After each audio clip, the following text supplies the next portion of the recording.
Hello everybody, नमस्कार technical साथियों। कैसे हो सभी? आप दुरुस्त और तंदुरुस्त होंगे और अपने घर में स्वस्थ होंगे। जो साथी एएलएम में से टेक्निकल जितनी भी तैयारियां कर रहे हैं, फिलहाल एग्जाम के लिए भरपूर मेहनत कर रहे हैं, तो इस सिलेबस में कुछ भी नहीं साथियों, मैं बता देता हूँ। वो कर लो, उससे बाहर कुछ नहीं आना। ठीक है साथियों, तो आइए मैं थोड़ा मार्गदर्शन करता हूँ। लोग बहकाने वाले बहुत हैं सर सभी को, तो बहकावे में ना आए किसी के। तो सबसे पहले अपनी तैयारी पर फोकस करें। कुछ भी होता रहे, आप अपनी तैयारी करें। तो तैयारी कैसे करेंगे तो मैं आपको बता देता हूँ क्या क्या इसके अंदर टॉपिक है, ये मैंने आपके लिए लिख दिए हैं।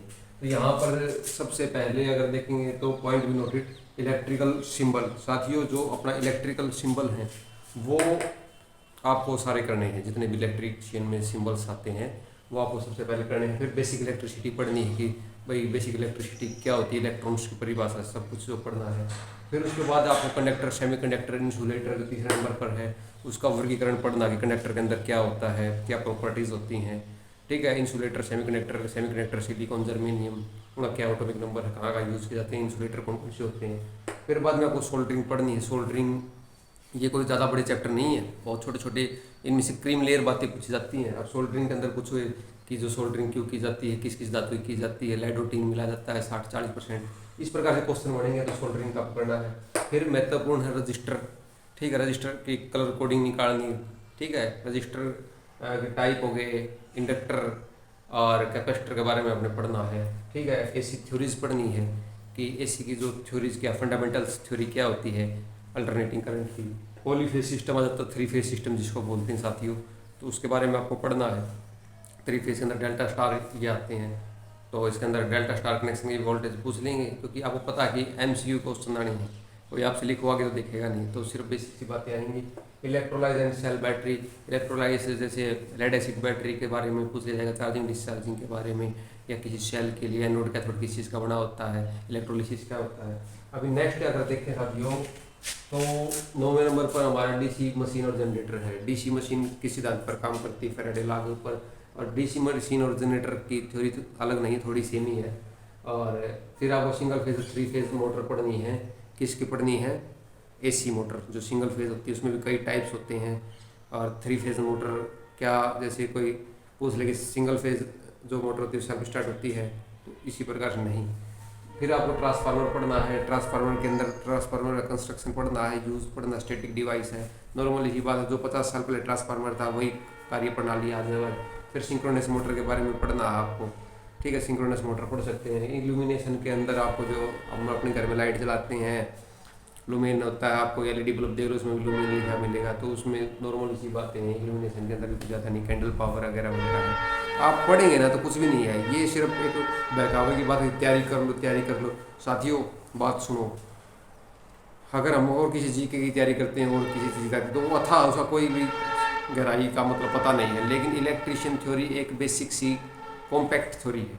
अगर आप ये सिलेबस पढ़ लेते तो इसके अलावा कुछ पढ़ने की ज़रूरत ही नहीं है आपको। ठीक है, ये नहीं कि हम अब क्या करें, किसका बैच लें, क्या करें, कोई कुछ नहीं पढ़ा सकता, सिर्फ यही बातें पढ़ाते हैं। अगर मेरे ये जो चैप्टर लिख रखे हैं इनके अलावा कोई कुछ पढ़ाता हो तो आप मेरे कमेंट बॉक्स में ज़रूर लिखें। ठीक है, इन्हीं को उठा उठा इन्हीं के अंदर से ही क्वेश्चन बना बना के बता रहे हैं सारे के सारे। ठीक है, चाहे आप राजस्थान में से पढ़ लो, चाहे यूपी से पढ़ लो, इधर चाहे भाई इंग्लैंड से पढ़ लो। फिर इलेक्ट्रिकल मेजरिंग इंस्ट्रूमेंट। अब कोई चीज़ इलेक्ट्रिकल क्वांटिटीज़ को नापोगे तो मेजरिंग इंस्ट्रूमेंट होने चाहिए, जैसे वाट मीटर हो गया, वोल्ट मीटर, एम मीटर हो गया, अपना एनर्जी मीटर हो गया है। तो फिर वाइंडिंग, अब देखो कोई चीज़ बनाई तो उसकी वाइंडिंग भी की जाती है, ऊपर की वाइंडिंग, एल्युमिनियम वाइंडिंग। अब वाइंडिंग की जाती है तो वाइंडिंग किस प्रकार की जाती है, स्लोट क्या रहती है, तो वाइंडिंग के बारे में। अर्थिंग बहुत ज़रूरी है, कोई भी इलेक्ट्रिकल अप्लाइंस है उसके लिए earthing, plate earthing, pipe earthing, ये इसके बारे में को गहराई से पढ़ना है। वायरिंग के बारे में पढ़ना है, wiring, conduit wiring, cleat wiring, concealed wiring है, कौन सी कहाँ यूज़ होती है, कितने में वो सेटल लगाई जाती है। ठीक है, ऐसी सीरीज़ कौन कौन सी, भाई जब हम घर में अपनी फिटिंग करते हैं तो कौन कौन सी ऐसी सीरीज यूज़ होती है, पैनल्स के अंदर कौन सी होती हैं। Basic electronic and digital electronics, ये दो चैप्टर हैं बेसिक इलेक्ट्रॉनिक्स के। देखो इलेक्ट्रिकल को चलाने के लिए इलेक्ट्रॉनिक्स का यूज़ किया गया है, इलेक्ट्रॉनिक्स इसकी बहन है, तो ये बेसिक इलेक्ट्रॉनिक्स आपको पढ़ना पड़ेगा, डिजिटल इलेक्ट्रॉनिक्स पढ़ना पड़ेगा। ठीक है, एंड गेट, और gate, nor gate, X nor gate, सारी चीज़ें आपको पढ़नी, फ्लिप फ्लॉप, रजिस्टर, ये सब पढ़ना पड़ेगा। फिर डायोड के बारे में पढ़ना पड़ेगा, डायोड क्या सब कैसे बनता, पीएन जंक्शन डायोड है। और फिर बाद में डायोड के प्रकार हो गए, जनरल डायोड की वर्किंग क्या है। ठीक है, यूज क्या है, आप wave rectifier, full wave rectifier, bridge rectifier, इनके बारे में आपको पढ़ना पड़ेगा। ट्रांजिस्टर के बारे में, ट्रांजिस्टर के टाइप पढ़ने पड़ेंगे, एनपीएन ट्रांजिस्टर, पीएनपी ट्रांजिस्टर, इनकी कॉन्फ़िगरेशन पढ़नी पड़ेगी, common base, common ammeter, common collector, ठीक है, ये आपको कुछ पढ़ना पड़ेगा। इनके मान पूछ ले जाएंगे, बीटा, अल्फा, गामा कितना मान है। थायरिस्टर पढ़ना पड़ेगा, थायरिस्टर में SCR आ जाएगा है, और हैवी जो ट्रांजिस्टर हैं वो आ जाते हैं, ठीक है। CRO कैथोड रे ऑसिलोस्कोप, जिसमें से हम रेज देखते हैं, वेव देखते हैं, वो पढ़ना पड़ेगा। पावर इलेक्ट्रॉनिक्स के बारे में पढ़ना पड़ेगा। अच्छा, टूल्स पढ़ने पड़ेंगे भाई, इलेक्ट्रिकल में कौन कौन से औजार यूज हो जाते हैं, टूल्स की सपोर्ट देगा। अच्छा, अब जनरेशन कैसे होता है इलेक्ट्रिसिटी का, 11 kV बाहर, जैसे जनरेशन के अंदर पावर प्लांट्स होते हैं, हाइड्रो है, थर्मल पावर प्लांट है, न्यूक्लियर पावर प्लांट है, तो इसके अंदर पूछ लेंगे कौन सा टर्बाइन यूज होता है, कैसे क्या स्ट्रक्चर होता है, ये आम सी बात है भाई, देखो। और safety, cable and joint, cable use कर रहे हो आप, तो केबल के अंदर ज्वाइंट्स कौन कौन सी होंगे, कौन कौन सी केबल है, क्या होती है, CTS है, TRS है, तो सेफ्टी कैसे यूज़ करोगे, सेफ्टी के लिए क्या यूज़ करोगे, MCB होगी, या सेफ्टी पर्पस प्रिकॉशन क्या क्या है वो यूज़ करेंगे। Transmission and distribution of AC supply, ठीक है, तो ये बात है mostly transmission distribution of supply.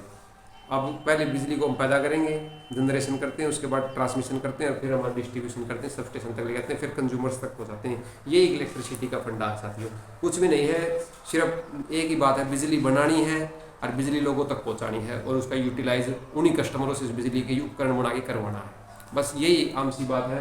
तो इस पेपर में कुछ नहीं है, LM SC का जो भी तैयारी कर रहे हैं इलेक्ट्रिकल थ्योरी के साथियों में कोई घबराने की ज़रूरत नहीं है, वो अपनी बेनिश्चित होगी, ये टॉपिक कर लो, कोई दिक्कत नहीं होगा।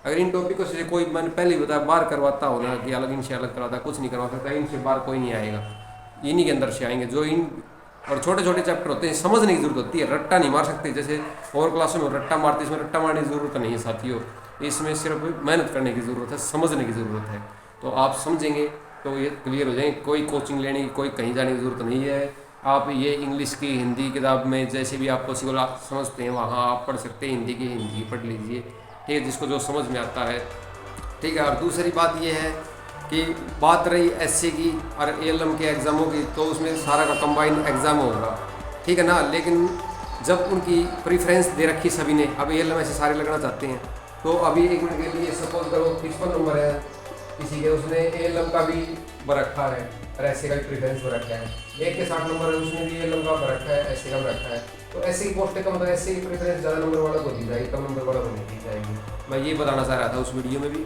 ठीक है।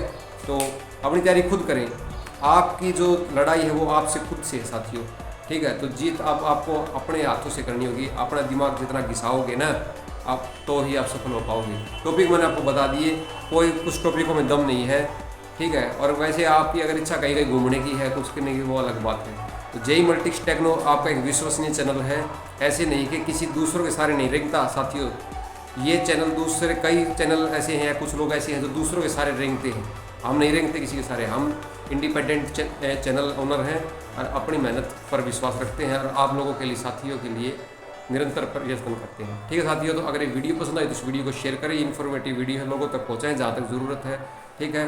और अगर वीडियो लाइक नहीं आती तो वीडियो को डिसलाइक करें। धन्यवाद, नमस्कार, राम राम।